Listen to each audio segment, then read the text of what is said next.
ce soir. Sayanim, une 5e colonne au service d'Israël. Bon, les Sayanim, c'est une invention extraordinaire, parce que je vais d'abord les définir. Sayan au singulier, Sayanim au pluriel, c'est un mot hébreu qui veut dire celui qui aide. Donc, ce sont des Juifs qui vivent en dehors d'Israël, qui sont recrutés par le Mossad et qui donnent un coup de main au Mossad. Ils relèvent du Mossad. Le Mossad a un département qui s'appelle guerre de propagande.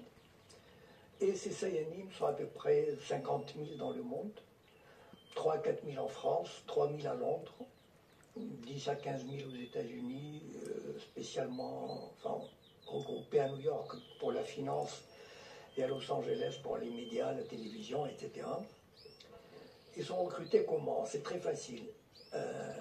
Il existe une franc-maçonnerie juive internationale, peut-être vous avez entendu parler, qui s'appelle le Bnei Brit, c'est-à-dire les enfants d'Alliance, et qui regroupe 500 000 membres à travers le monde, réservés aux Juifs. Évidemment, cette franc-maçonnerie, ceux qui en font partie, ce sont des gens de très haut niveau, ne serait-ce que par les contributions financières qui sont très élevées et qui vont pratiquement du cadre moyen supérieur à un parlementaire, directeur de banque, etc. Enfin, vous pouvez imaginer la catégorie des 500 000 qui font partie de cette organisation. Donc, cette organisation est totalement dédiée à la défense d'Israël. Et quand le Mossad a besoin de quelqu'un, eh ben, il va au Bnei Brit, il consulte la liste et il lui demande « Est-ce que tu veux devenir Sayan ?» Et pour l'autre, c'est un honneur de le devenir. Donc, ils sont où ces Sayanim? Et c'est là où le point principal. Les Sayanim sont et travaillent, ils mènent leur vie normalement. Ils continuent à vivre normalement en France par exemple, et ils sont dans toutes les couches de la société. C'est-à-dire ils sont sur France 2, TF1, ils sont dans la mairie de Lyon, ils sont dans l'armée, ils sont dans la banque. C'est-à-dire ce sont des Juifs qui occupent des postes intéressants, importants, et qui rendent service.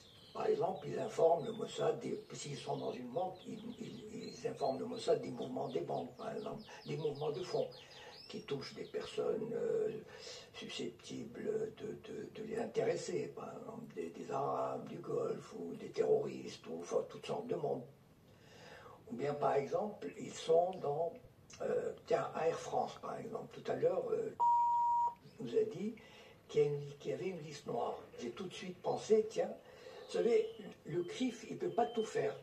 Le CRIF, il est puissant, il est écouté, il est entendu, mais il ne peut pas intervenir partout. Ce sont les Sayanim qui interviennent.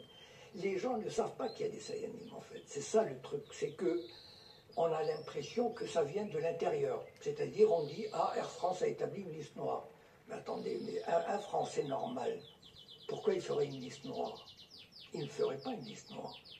Quelqu'un qui est un directeur à Air France, un Français, il n'aurait pas fait spontanément. Parce que ce n'est pas dans la culture d'un Français de le faire, d'un employé de le faire. Par contre, un Juif, un Sayan, qui travaille à Air France, il peut le faire.